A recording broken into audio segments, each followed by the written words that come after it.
Kung Mike, ano po yung komento ninyo, masasabi ninyo, pahayag po ninyo sa nangyayari po ngayon na protesta na pinangungunahan po ng mga Iglesia ni Cristo? Well, una sa lahat, nakikisa po ako sa ating mga kapatid sa Iglesia ni Cristo. Hindi lang naman ang mga INC nandito.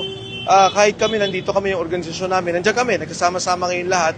Ang ibang grupo, kasama yung Rage Coalition, ang UPI, ang ROAR. So nandito po naman lahat. At kami nakikiisa dahil nga, alam mo yung isa ako sa kinasuhan Yung kaso namin, plunder. At tapos nakakatawa, pag announce na pa nila ng may plunder kami ng kadante at may warrant kami, syempre non-bailable, ikukulong kami. Yun naman si Secretary Manny Bonoan, ginawang state witness.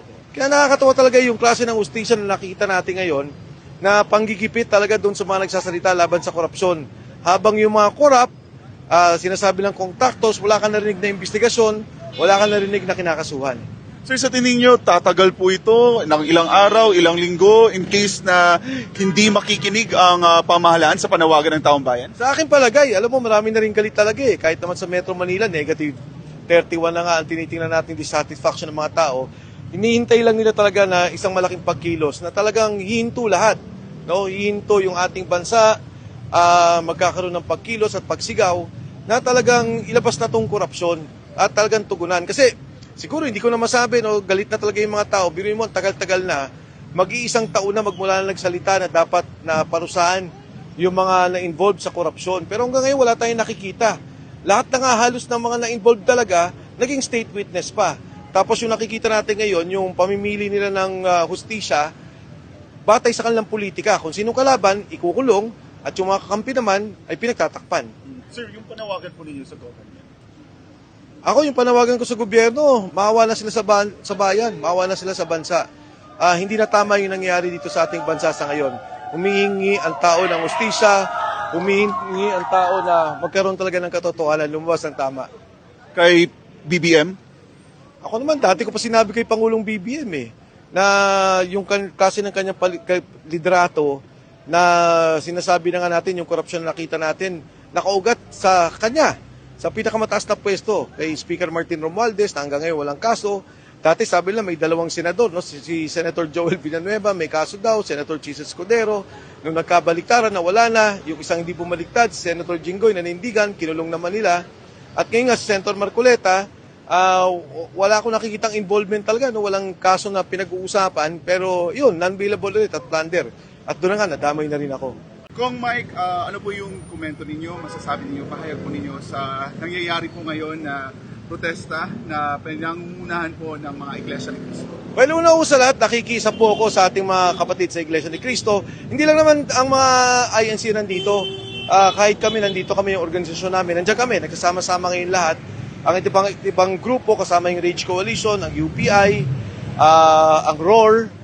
So nandito po naman lahat. At kami nakikiisa dahil nga, alam mo yung isa ako sa kinasuhan Yung kaso namin, plunder. At tapos nakakatawa, pag announce na pa nila ng may plunder kami ng kadante at may warrant kami, syempre non-bailable, ikukulong kami. Yun naman si Secretary Manny Bonoan, ginawang state witness. Kaya nakakatawa talaga yung klase ng ustisya na nakikita natin ngayon na panggigipit talaga doon sa mga nagsasalita laban sa korupsyon. Habang yung mga korap, sinasabi lang contactos, wala kang narinig na investigasyon, wala kang narinig na kinakasuhan. Sir, sa tingin nyo, tatagal po ito ng ilang araw, ilang linggo, in case na hindi makikinig ang pamahalaan sa panawagan ng taong bayan? Sa akin palagay, alam mo, marami na rin galit talaga Kahit naman sa Metro Manila, negative 31 na nga ang tinitingnan natin dissatisfaction ng mga tao. Hinihintay lang nila talaga na isang malaking pagkilos na talagang hihinto lahat. No? Hihinto yung ating bansa, magkakaroon ng pagkilos at pagsigaw na talagang ilabas na tong korupsyon at talagang tugunan. Kasi siguro hindi ko na masabi, galit na talaga yung mga tao. Biruin mo, tagal-tagal na, mag-iisang taon na magmula na nagsalita na dapat na parusahan yung mga na-involved sa korupsyon. Pero hanggang ngayon wala tayong nakikita. Lahat na nga halos ng mga na-involved talaga, naging state witness pa. Tapos yung nakikita natin ngayon, yung pamimili nila ng hustisya, batay sa kanilang politika. Kung sinong kalaban, ikukulong, at yung mga kakampi naman ay pinagtatakpan. Sir, yung panawagan po ninyo sa government? Ako, yung panawagan ko sa gobyerno, maawa na sila sa bayan, maawa na sila sa bansa. Hindi na tama yung nangyayari dito sa ating bansa sa ngayon. Humihingi ang tao ng hustisya, humihingi ang tao na magkaroon talaga ng katotohanan, lumabas ng tama. Kay BBM? Ako naman, dati ko pa sinabi kay Pangulong BBM na yung kasi ng kanyang liderato na sinasabi na nga natin, yung korupsyon na nakita natin, nakaugat sa kanya, sa pinakamataas na pwesto, kay Speaker Martin Romualdez, na hanggang ngayon walang kaso. Dati sabi nila may dalawang senador, no? Si Senator Joel Villanueva, may kaso daw, Senator Chis Escudero. Nung nagkabaliktaran na wala na, yung isang hindi bumaliktad, si Senator Jinggoy nanindigan, kinulong naman nila. At ngayon nga si Senator Marcoleta, wala akong nakikitang involvement talaga, no? Walang kaso na pinag-uusapan, pero yun, non-bailable ulit at plunder. At doon na nga, nadamay na rin ako. Kung Mike, ano po yung komento ninyo, masasabi ninyo, pahayag po ninyo sa nangyayari po ngayon na protesta na pinangungunahan po ng mga Iglesia ni Cristo? Well, una sa lahat, nakikisa po ako sa ating mga kapatid sa Iglesia ni Cristo. Hindi lang naman ang mga INC nandito, kahit kami nandito kami yung organisasyon namin, nandiyan kami, nagsasama-sama ngayon lahat. Ang ibang grupo, kasama yung Rage Coalition, ang UPI, ang ROAR. So nandito po naman lahat. At kami nakikisa dahil nga, alam mo yung isa ako sa kinasuhan yung kaso namin, plunder. At tapos nakakatawa, pag announce na pa nila ng may plunder kami ng kadante at may warrant kami, syempre non-bailable, ikukulong kami.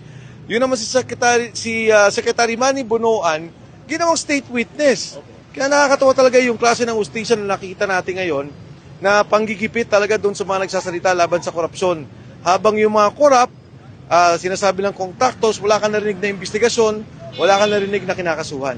Sir, sa tingin niyo, tatagal po ito ng ilang araw, ilang linggo, in case na hindi makikinig ang pamahalaan sa panawagan ng taong bayan? Sa akin palagay, alam mo, marami na rin galit talaga Kahit naman sa Metro Manila, negative 31 na nga ang tinitingnan natin dissatisfaction ng mga tao. Hinihintay lang nila talaga na isang malaking pagkilos na talagang hihinto lahat. No? Hihinto yung ating bansa, magkakaroon ng pagkilos at pagsigaw na talagang ilabas na tong korupsyon at talagang tugunan. Kasi siguro hindi ko na masabi, no, galit na talaga yung mga tao. Biruin mo, tagal-tagal na, mag-iisang taon na magmula na nagsalita na dapat na parusahan yung mga na-involved sa korupsyon. Pero hanggang ngayon wala tayong nakikita. Lahat na nga halos ng mga na-involved talaga, naging state witness pa. Tapos yung nakikita natin ngayon, yung pamimili nila ng hustisya, batay sa kanilang politika. Kung sino kalaban, ikukulong, at yung mga kakampi naman ay pinagtatakpan. Sir, yung panawagan po ninyo sa government? Ako, yung panawagan ko sa gobyerno, maawa na sila sa bayan, maawa na sila sa bansa. Hindi na tama yung nangyayari dito sa ating bansa sa ngayon. Humihingi ang tao ng hustisya, humihingi ang tao na magkaroon talaga ng katotohanan, lumabas ng tama. Kay BBM? Ako naman, dati ko pa sinabi kay Pangulong BBM na yung kasi ng kanyang liderato na sinasabi na nga natin, yung korupsyon na nakita natin, nakaugat sa kanya, sa pinakamataas na pwesto, kay Speaker Martin Romualdez, na hanggang ngayon walang kaso. Dati sabi nila may dalawang senador, no? Si Senator Joel Villanueva, may kaso daw, Senator Chis Escudero. Nung nagkabaliktaran na wala na, yung isang hindi bumaliktad, si Senator Jinggoy nanindigan, kinulong naman nila. At ngayon nga si Senator Marcoleta, wala akong nakikitang involvement talaga, no? Walang kaso na pinag-uusapan, pero yun, non-bailable ulit at plunder. At doon na nga, nadamay na rin ako.